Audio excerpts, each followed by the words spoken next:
ॐ भूर्भुवः स्वः तत्सवितुर्वरेण्यं भर्गो देवस्य धीमहि धियो यो नः प्रचोदयात्।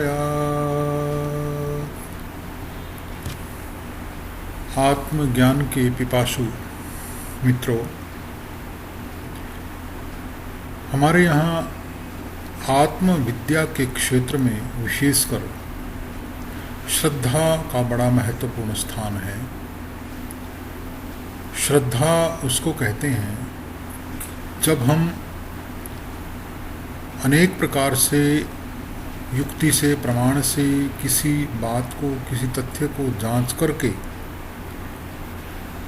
अपने हृदय में धारण करते हैं, तो फिर उस पर स्थिर रहते हैं।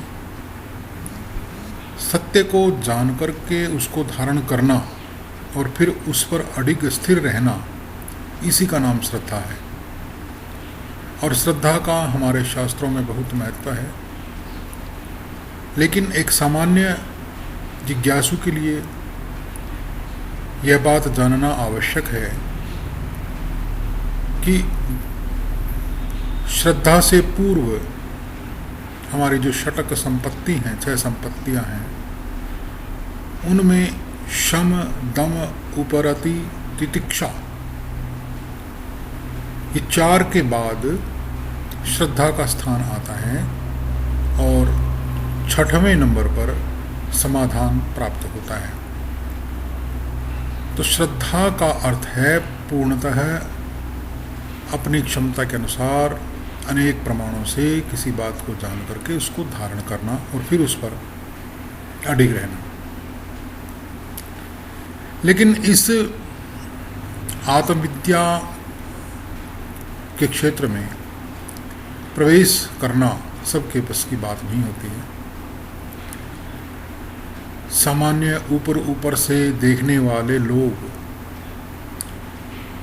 कई बार आत्मविद्या से संबंधित बातों को, विषयों को अवैज्ञानिक, अविश्वसनीय, अंधविश्वास समझकर उनसे दूर हटने का प्रयास करते हैं। लेकिन परिस्थितियों से आंख बंद करके या हमारे या आपके मानने न मानने से जो हमारी स्थितियां हैं वे बदल नहीं जाती हैं। कई साथी कहते हैं कि हमें ईश्वर पर विश्वास नहीं है, आत्मा, अनात्मा, ये सब व्यर्थ की बातें हैं। जो कुछ आज साइंस ने देखा है वही सत्य है। यह प्रश्न उठना कोई अनुचित बात नहीं है, लेकिन यदि यह प्रश्न जिज्ञासा के भाव से उठता है तो इसका समाधान अवश्य ही प्राप्त हो सकता है। लेकिन अगर यह प्रश्न कुतर्क के लिए और विद्यारूपी प्रकाश से दूर रहने के लिए उठता है, जैसे उल्लू आदि प्राणी दिन के प्रकाश से, सूर्य के प्रकाश से दूर हटने का प्रयास करते हैं, तो फिर उसको तो यही कहा जाएगा कि अविद्यायामंतरे वर्तमानः, कि अभी उस व्यक्ति की आत्मा का विकास, आत्मा की उन्नति इतनी नहीं हुई है, या ईश्वर की कृपा उस पर नहीं हुई है कि उसे ईश्वर पर विश्वास हो, आत्मा पर विश्वास हो और वह अपनी आत्म उन्नति करता हुआ अपने जीवन को और जीवन के बाद परलोक को भी सुखमय बना सके। ऐसा नहीं है कि यह प्रश्न अभी उठने शुरू हुए हैं, यह प्रश्न बहुत पहले से उठते रहे हैं और जिज्ञासा के भाव से उठते रहे हैं। और ऋषियों ने जो आत्मा अनात्मा को यथार्थ जानते थे, इनके समाधान करने के बहुत ही आसान और बहुत ही सफल उपाय बताए हैं। इसी प्रकार का एक प्रकरण छांदोग्य उपनिषद में आता है। अनेक उदाहरण देकर के ऋषि बताते हैं कि जो जानते हो वह तो संपूर्ण का एक बहुत छोटा सा अंश है।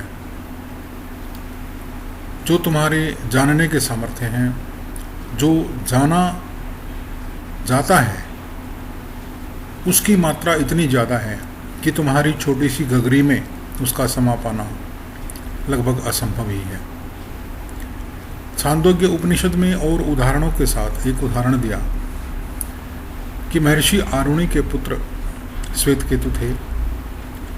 जब वे 12 वर्ष के हुए तो पिता आरुणि ने कहा कि बेटा, अब तुम अध्ययन के लिए गुरु के पास जाओ, क्योंकि वत्स, हमारे यहाँ जो ब्रह्म विद्या को, आत्मविद्या को नहीं जानता है उसको कुलीन नहीं माना जाता है।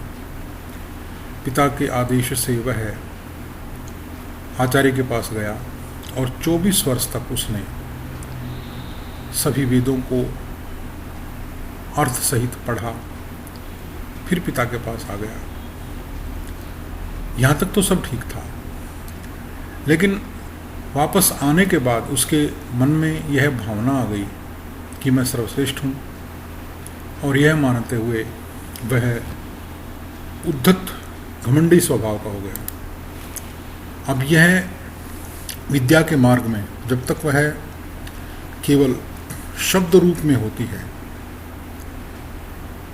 आत्मवित जब तक व्यक्ति नहीं होता है, तब तक उसका यही एक सबसे बड़ा साइड इफेक्ट होता है कि व्यक्ति अपने आप को सर्वज्ञ समझने लगता है। इसी संबंध में कवि ने लिखा है, यदा किंचिज्जोहम द्वीप इव मदांधः समभवम्, कि जब मैं थोड़ा थोड़ा जानने लगा तो मैं हाथी की तरह से मदांध हो गया, अंधा हो गया घमंड में, और सर्वज्ञोस्मि इत्याभवतवलिप्तम मम मनः, मेरा मन इसी बात में खो गया कि अब तो मैं सब कुछ जानता हूँ।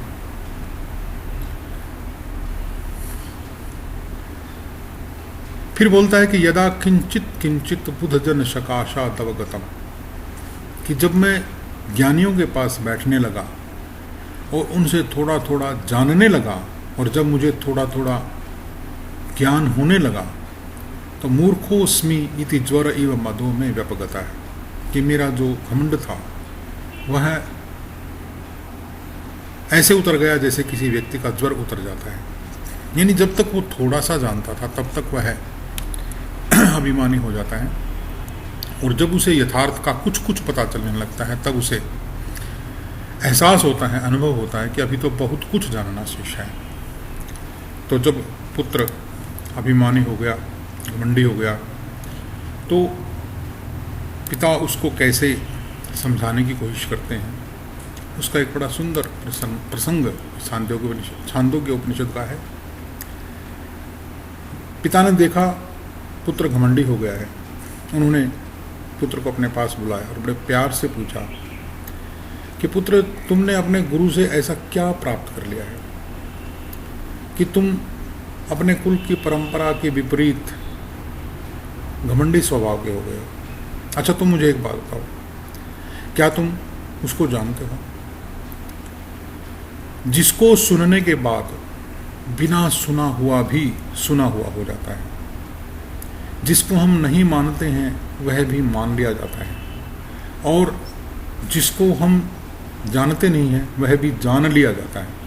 क्या तुम ऐसी वस्तु को जानते हो, उस विद्या को जानते हो? एतत्, जो ये प्रश्न किया तो बच्चे को बड़ा आश्चर्य हुआ कि पिता किस प्रकार का प्रश्न पूछ रहे हैं, ये बड़ा अद्भुत और आश्चर्यजनक प्रश्न है। तो इस प्रश्न का उसके पास यथार्थ में कोई उत्तर नहीं था, तो उसने अपने पिता से ही इस बात की जिज्ञासा की कि पिताजी आप भी मुझे समझाइए। तो जब उसने कहा तो पिता उसको समझाने के लिए कहते हैं कि आरुणि पुत्र, न्यग्रोध फलम आहार, तुम ऐसे करो, एक बरगद का फल ले आओ। श्वेतकेतु बरगद का फल ले आता है, वट वृक्ष का फल ले आता है। आरुणि पूछते हैं, बेटा इसमें क्या देखते हो? तो पुत्र बोलता है कि अभी तो इसमें एक बीज ही देखता हूँ, इस फल को तोड़कर देखो, इसके अंदर क्या देखते हो? श्वेत केतु कहता है कि इसके अंदर बहुत छोटे छोटे बीज देखता हूँ। तो अरुणी कहते हैं कि इसको, एक बीज को तोड़ डालो। श्वेत केतु पिता की आज्ञा से बीज को तोड़ देता है। अब अरुणी पूछते हैं कि इसमें क्या देखते हो? तो बोलते हैं कि इसमें तो भगवान कुछ भी नहीं है, बीज है, बट बरगद के फल के बीच में बिल्कुल अणु मात्र छोटा सा बीज है। उस बीज को तोड़ करके देखते हैं तो उसके अंदर कुछ नहीं दिखता है। और श्वेत केतु कहता है कि इसमें कुछ भी नहीं है। तो बस यही स्थिति आने के बाद पिता अपने पुत्र को समझाते हैं कि बेटा देखो, इस बीज के अंदर जिसमें तुम्हें कुछ भी नहीं दिखाई देता, लेकिन सत्य तो यह है कि इसी बीज के अंदर यह इतना बड़ी बड़ी शाखाओं वाला जो ये वट वृक्ष है, यह इसी बीज के अंदर विद्यमान है और इसी के अंदर से यह प्रकट होता है। इसी प्रकार हे पुत्र, सूक्ष्म से ही स्थूल जगत उत्पन्न होता है। जो तुम्हें दिखता है वह उससे उत्पन्न होता है जो तुम्हें दिखता नहीं है।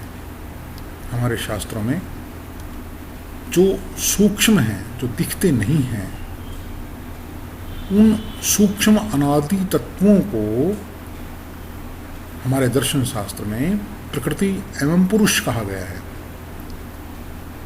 विश्वास करो हे सौम्य, जो वह सूक्ष्म है, स एव आत्मा, वही तो आत्मा है।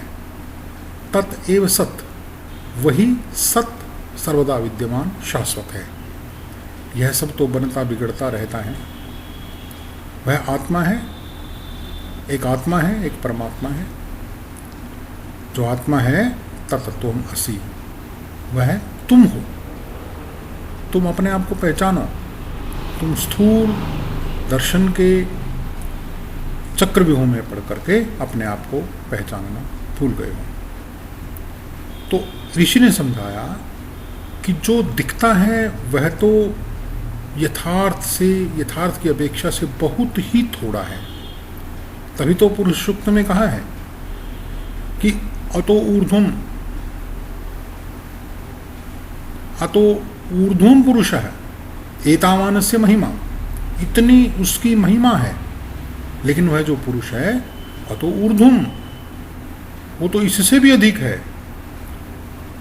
और यह जो आप देख रहे हो पूरा ब्रह्मांड है, निहारिकाएं हैं, यह सब तो उसके चौथे हिस्से में है। तो केवल कोई वस्तु दिखती नहीं है, आंखों से नहीं दिखती है। इस कारण से हम उस व्यक्ति, उस वस्तु, उस परिस्थिति को होने से मना नहीं कर सकते हैं, क्योंकि न दिखने के और कई कारण होते हैं। न दिखने का यही कारण नहीं होता कि वह वस्तु नहीं है। इसी को शास्त्र में बताया है कि कई बार कोई वस्तु बहुत दूर होने से हमें नहीं दिखती है, कई बार कोई वस्तु बहुत समीप होने से हमें नहीं दिखती है, कई बार कोई वस्तु हमारे इंद्रिय में, नेत्र में कोई दोष होने के कारण नहीं दिखती है, कई बार हमारा मन उपस्थित नहीं होता है तब वह वस्तु नहीं दिखती है, कई बार बहुत सूक्ष्म होने के कारण वस्तु नहीं दिखती है, कई बार वस्तु में और इंद्रिय में, इन दोनों के मध्य में कोई रुकावट, व्यवधान आ जाता है तब वह वस्तु नहीं दिखती है। यह वह वस्तु छोटी बड़ी हो जाती है, घट जाती है, बढ़ जाती है, और या फिर उस वस्तु के समान ही कोई अन्य वस्तु हो, उन दोनों का रंग रूप मिलता हो, तो उसके कारण से भी हम उस वस्तु को नहीं देख पाते हैं। तो न देख पाते हैं तो इसका अर्थ यह नहीं है कि वह वस्तु नहीं है। न देख पा सकने वाली वस्तुओं को भी प्राप्त करने के लिए नेत्रों के अलावा, स्थूल इंद्रियों के अलावा हमें अपने सूक्ष्म चिंतन से, सूक्ष्म अंतःकरण से विचार करना होगा और उसको खोजना होगा।